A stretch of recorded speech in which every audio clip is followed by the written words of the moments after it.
जोड़ना है तुझे ऊंचा, परों को खोल के रख। कसौटी वक्त की है, हौसलों को तोल के रख। राइट रेस की ओर भागते हो, मतलब चूहा एक के पीछे एक भागता जाता है ना, उसी तरीके से तुम भागते जाते हो और फिर तुम एक्सपेक्ट करते हो कि हमारा निबंध जो है या कुछ भी तैयार हो जाएगा। जय हिंद दोस्तों, तो क्या हाल है। आज मैं बात करने वाला हूं कि आप निबंध किस तरीके से याद करोगे। याद नहीं बल्कि तैयार करोगे, क्योंकि निबंध याद करने वाली चीज ही नहीं है। तो देखो, बहुत सारे मेरे पास कमेंट आए हैं कि भैया हम निबंध किस तरीके से तैयार करें, है ना। तुम्हारी भी प्रॉब्लम है और तुमने बहुत सारी यूट्यूब पर वीडियो देखी होगी, लेकिन तुम्हें सॉल्यूशन नहीं मिला होगा। लेकिन थोड़ा रिलैक्स हो जाओ, आपका भैया है ना और सॉल्यूशन भी बताएगा। तो देखो, निबंध का मतलब सबसे पहले समझो। आपसे निबंध लिखने के लिए इसीलिए पूछा जाता है कि आप कितने शब्द जानते हैं, आपको कितने शब्दों का नॉलेज है, कितने शब्द भंडार हैं आपके पास। निबंध का जो मतलब होता है, उसका मतलब है शब्दों को अच्छे तरीके से बांधना, सिंपल सी भाषा में, ठीक है। अब देखो, शब्दों को अच्छे तरीके से कैसे बांधोगे। या तो आप बुक पढ़ सकते हो, या तो आपके पास बहुत सारी पहले से नॉलेज है, प्री नॉलेज। अगर नहीं है नॉलेज, तब क्या करोगे। तो मैं आपको कुछ ट्रिक बताता हूं, उसके बेस पर आप आराम से तैयार कर लोगे। तो देखो, सबसे पहले निबंध लिखने के लिए, ठीक है, मैं यहां पर लिख दे रहा हूं निबंध। अब निबंध को लिखने के लिए सबसे पहले आपको क्या क्या करना है, कुछ पार्ट होते हैं। देखो, निबंध को लिखने के लिए सबसे पहले आपको लिखना पड़ेगा प्रस्तावना, ठीक है। क्या लिखना पड़ेगा? प्रस्तावना। इसका मतलब क्या है भाई? इसका मतलब है भूमिका, भी आप बोल सकते हो इसको। भूमिका का मतलब क्या है भाई? इंट्रोडक्शन, अंग्रेजी में अगर बोले तो इंट्रोडक्शन है ये। सबसे पहले उसके बारे में लिख दो ना यार, इंट्रोडक्शन, ठीक है। इंट्रोडक्शन, पता नहीं इंग्लिश में क्या है, ठीक है, तो आप देख लेना। अब उसके बाद मैं आपको बताऊं तो क्या लिखोगे। उसके बाद आपको लिखना है उसका अर्थ, ठीक है। इन चार चीजों में आपका निबंध पूरा कंप्लीट हो जाएगा और तुम्हारा एक भी नंबर नहीं कटेगा, ये मैं गारंटी के साथ बोल रहा हूं। तो उसके बाद, सॉरी, अर्थ लिख गया है, तो अर्थ, ठीक है। अर्थ के बाद आपको उसका लिखना है, क्या लिखना है? कारण। उसका कारण क्या है, ठीक है, और उसका निवारण क्या है। इतनी चीजों से आपका निबंध कंप्लीट हो जाता है। और अगर आप चाहो उसमें हो रही हैं हानियां, तो यहां पर आप लिख देना हानियां। उसके बाद इन हानियां का कारण क्या है भाई, या इसका कारण क्या है ना। जैसे अगर मैं तुम्हें एग्जांपल दूं, ठीक है, तो मान लो प्रदूषण की समस्या के बारे में। तो प्रदूषण की समस्या में अगर तुमको निबंध लिखने के लिए आ जाए, सॉरी, प्रदूषण, ठीक है, तो तुम क्या करोगे। राइटिंग नहीं बन रही है, लेकिन मैं आपको अच्छी चीजें बता रहा हूं। तो देखो, प्रदूषण के लिए सबसे पहले आप क्या करोगे भाई, तो प्रस्तावना लिखोगे, यानी प्रदूषण के लिए प्रस्तावना। अब मैं बताता हूं प्रस्तावना में क्या क्या लिखोगे, मैं बता देता हूं। देखो, प्रस्तावना का मतलब यही है कि उसकी पूरी भूमिका लिखना, उसका इंट्रोडक्शन लिखना, ये कहां से आया, किस प्रकार हो रहा है। तो आप लिख सकते हो कि भाई आज का मानव जो है वो पूरी तरीके से मशीनों पर आधारित हो गया है, मशीनों से काम करवा रहा है, जिसके कारण ईंधन उसमें लगता है और उस ईंधन के कारण प्रदूषण फैलता है। मतलब बहुत सारे शब्द आप अपने से लिख सकते हो, मैं यहाँ पर बताने नहीं आया हूँ, आपको मैंने हिंट दे दिया, ठीक है। तो प्रदूषण के बाद अब यहाँ पर आपका आता है कि भाई प्रदूषण की जो वो है वो अर्थ क्या है। तो प्रदूषण का आप लिखोगे अर्थ, तो यहाँ पर हेडिंग डालोगे प्रदूषण का अर्थ, ठीक है। अब अर्थ का मतलब क्या है भाई, जो प्रदूषण है वो उसका अर्थ क्या है। अर्थ तुम जानते हो ना भाई, ठीक है, उसका मतलब तात्पर्य आप बोल सकते हो, अर्थ का मतलब तात्पर्य। उसके बाद अब आप क्या करोगे, उसके बाद एक पार्ट आप लिख सकते हो कि भाई जो प्रदूषण का अर्थ है, और उसके बाद इसमें और भी शामिल कर सकते हो अपने से कि प्रदूषण के प्रकार लिख सकते हो कि नहीं। तो आप लिख दो प्रदूषण के प्रकार, ठीक है। तो ये प्रदूषण के प्रकार हो गए। अब उसके बाद में यहां पर ना दिखे शायद, तो मैं यहां पर लिखे दे रहा हूं, ठीक है, यहां पर। तो उसके बाद तुम क्या लिखोगे, उसके बाद इसके प्रकार के बाद उसका लिखोगे कारण, ठीक है। या आप लिख सकते हो हानियां, प्रदूषण से होने वाली हानियां, ठीक है। तो हानियां लिख दो, तो हेडिंग डालोगे प्रदूषण से होने वाली हानियां। तो मैं यहां पर सिंपल लिख दे रहा हूं हानियां। सॉरी यार, क्या मैं आज लिख रहा हूं, ठीक है, लिखने में गलती भले हो रही है, लेकिन आपको बहुत अच्छी चीजें बता रहा हूं। तो हानियां तुम जब लिखोगे तो उसके हानियां, तो यार हानि कौन नहीं लिख लेगा यार, तुम बताओ।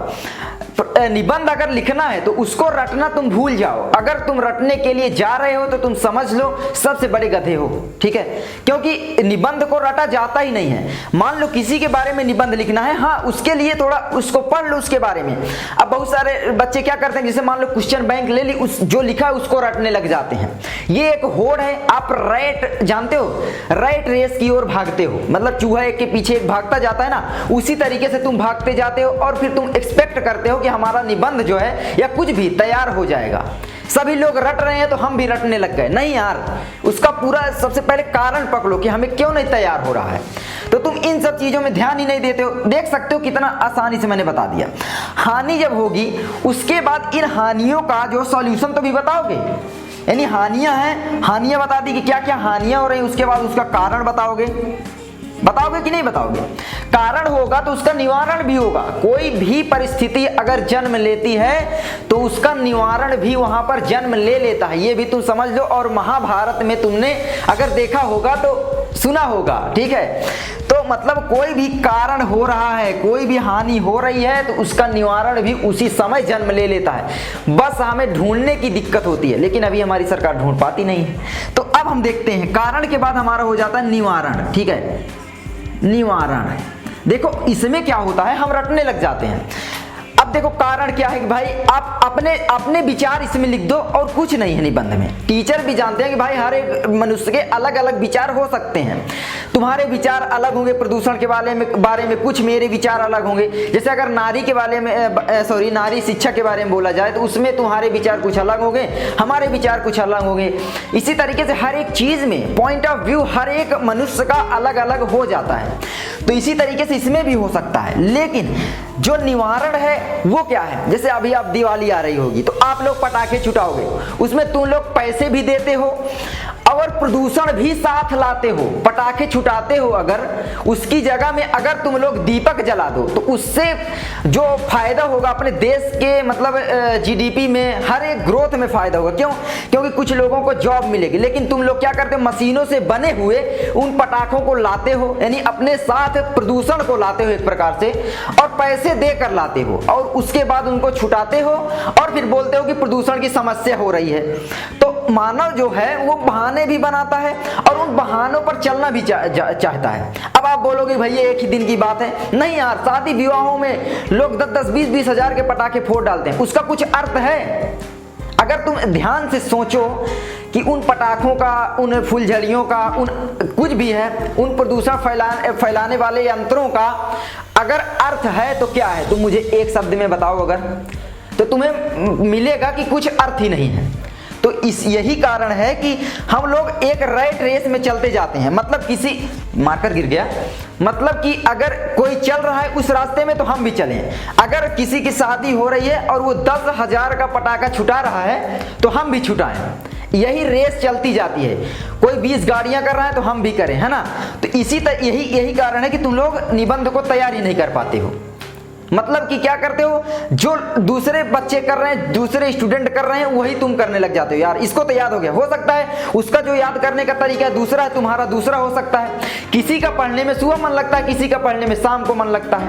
तो मैं बकवास बहुत कर गया, लेकिन मैं तुम्हें काम की बातें बता रहा हूं। तो देखो, निवारण के बाद आप क्या लिखोगे, उसके बाद आप क्या लिखोगे, सीधा उसका लिख दोगे निवारण के बाद। उसके बाद आप लिखोगे कंक्लूजन, ठीक है। कंक्लूजन में अपने शब्द शामिल करो। कंक्लूजन तो तुम जानते हो उपसंहार हिंदी में बोला जाता है, ठीक है। तो उपसंहार लिखोगे। तो देखो यही कारण है ना, प्रस्तावना, अर्थ, कारण, निवारण। अगर इन 4 चीजों के बारे में तुमने लिख दिया तो तुम्हारे कोई भी नंबर तुम्हारा काट नहीं सकता। मैं ये सही बता रहा हूं। और ये सब चीजें जो मैंने बताई ये सेकेंडरी हैं। अगर आ रही हैं तुम्हारे अंदर, शब्द आ रहे हैं थोड़ा सा भी, तो हेडिंग डालकर 2-4 लाइन अपने से लिख सकते हो। अगर इतना नहीं कर पाए तो क्या है। तो वीडियो लंबी हो सकती है, लेकिन मैंने आपको बता दिया कि निबंध जो है वो किस तरीके से लिखना है। लाइक आप देश प्रेम के बारे में ले लो, तो सबसे पहले आप क्या लिखोगे, देश प्रेम का जो अर्थ है, हम सभी के लिए अर्थ क्या है देश प्रेम का। भाई एक अगर गोमती वाला है तो वो भी देश से उतना ही प्रेम करता है जितना हम करते हैं। किसी को ये नहीं समझना चाहिए कि वो देश से प्रेम नहीं कर रहा है। अगर नहीं करता तो वो अपने गाँव में क्यों रहता, ठीक है। अब कहीं पर भी कमाने चले जाओ, अपने गाँव आता है वो लौट कर उससे, क्योंकि उस मिट्टी से प्यार होता है एक प्रकार से। कितना भी कुछ भी हो जाए। तो यही कारण है। उसके बाद आप लिखोगे उसका अर्थ, उसके बाद आप लिखोगे देश प्रेम का जो कारण है, भारतीयों का अपने देश के कारण में आ जाएगा कि भारतीयों को अपने क्यों प्रेम है अपने देश से, कारण आ जाएगा भाई। और निवारण में नहीं, यहाँ पर तो निवारण होगा नहीं क्योंकि यहाँ पर प्रॉब्लम नहीं है, लेकिन कुछ प्रॉब्लम तो है ही ना, कुछ लोग हैं जो क्या ही बोले, अब चलो हो गया।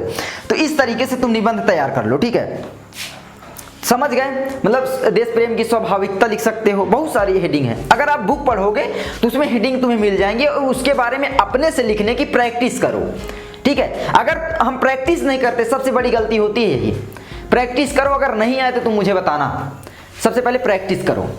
तो इस तरीके से तुम निबंध आराम से तैयार कर सकते हो। आई होप तुमको ये वीडियो अच्छी लगी होगी। और अब की आने वाली जो दीपावली है उसमें ज़्यादा पटाखे हम नहीं फोड़ेंगे, ये मैं तुमसे आशा करता हूँ अगर तुम मेरे स्टूडेंट हो। अब आप बोलोगे भैया मज़े के लिए फोड़ लेते हैं, तो थोड़ा बहुत आप कर सकते हो, लेकिन यार इतना नहीं। मैंने देखा यार लोग 10-10 हज़ार रुपए के पटाखे केवल फोड़ डालते हैं, समझ रहे हो ना। सबसे पहले तो आप प्रदूषण ही लाते हो, मतलब अपने वातावरण को अशुद्ध करने के लिए पैसे देकर हम बीमारियाँ खरीदते हैं और फिर वो डॉक्टर के पास जाओगे।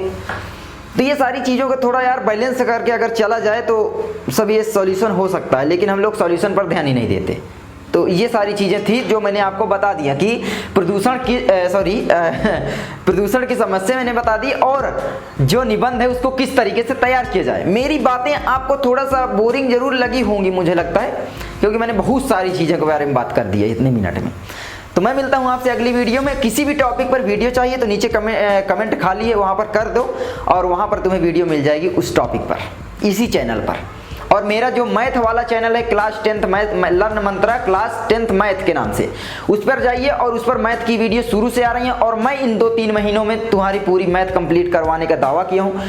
कुछ नहीं हुआ तो कंप्लीट जरूर करवा दूंगा, ठीक है। तो मैं मिलता हूँ आपसे अगली वीडियो में और तुम्हारी मैथ भी कंप्लीट करवानी। तब तक के लिए जय हिंद।